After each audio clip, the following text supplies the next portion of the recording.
کہ اس وقت سندھ میں اچھا جب ہم کہتے ہیں کہ جی رینجرز بھجوا دی جائے، شیخ رشید صاحب آئے تھے جب وہ 9 چاچڑ قتل ہوئے تھے اور وہ پولیس کی موبائل کے اوپر ایک حملہ ہوا تھا، تو اس وقت وزیر اعظم نے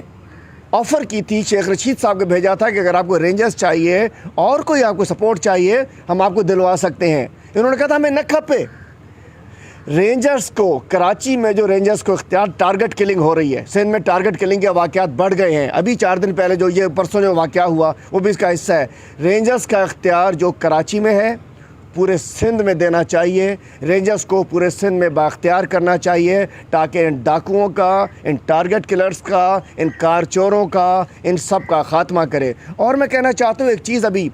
چل رہی ہے، پتہ نہیں سچ ہے جھوٹ ہے، کہ تجویز آئی ہے سکھر ڈویژن کی اور لاڑکانہ ڈویژن کی پولیس کی جانب سے کہ ایک لیویز فورس کی طرح، ایک فاٹا میں جیسے فورس ہوتی ہے اس کی طرح کچے میں ڈاکوؤں کے سے لوگ لے کر ایک کچا فورس بنا دی جائے، یا ان کو پولیس رضاکار کے طور پہ بھرتی کیا جائے اور ڈاکو ورسز ڈاکو لڑوایا جائے۔ افسوس کی بات ہے، ڈوب مرنے کا مقام ہے۔ اگر یہ چیز ڈسکشن کے اندر ہے تو پولیس بیٹھی ہوئی ہے، ایس ایس یو والے یہاں بیٹھے ہیں، 12 انڈے کھاتے ہیں، گئے تھے ڈاکو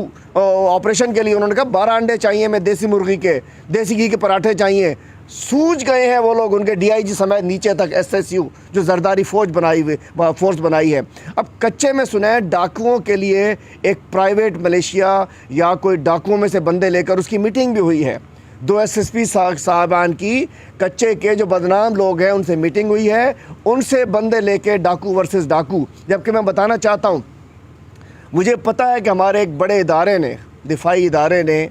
کچھ عرصے پہلے اس کے ایک ذمہ دار نے وزیر اعلیٰ صاحب کو آفر کی تھی کہ اگر آپ چاہتے ہیں کہ کندکوٹ سے گھوٹکی تک کچے سے ڈاکوؤں کا صفایا ہو جائے تو 1 ہفتے کے لیے ہمیں بلایا جائے، ہم ڈاکوؤں کا صفایا کر کے دے سکتے ہیں۔ میں خود ان سے ملا تھا، ایک ذمہ دار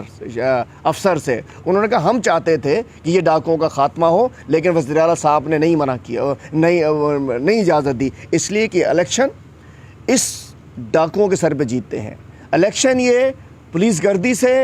ڈاکو گردی سے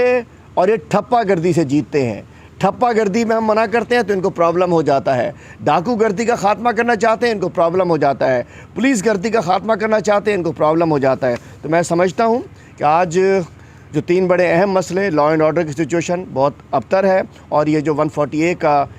کی خلاف ورزی انہوں نے کی ہے، آئین کے آرٹیکل 140A کی، اس کے خلاف ہم انشاءاللہ عوام کی عدالت میں بھی جائیں گے، ہم مظاہرے کریں گے، دھرنے دیں گے، ان کو بے نقاب کریں گے، ہم عدالت میں جائیں گے۔ اور میں سمجھتا ہوں آئی جی صاحب مجھے بتائیے کہ یہ جو ٹارگٹ کلنگ ہو رہی ہے ان کا حساب کون کرے گا، ان کو کون پکڑے گا؟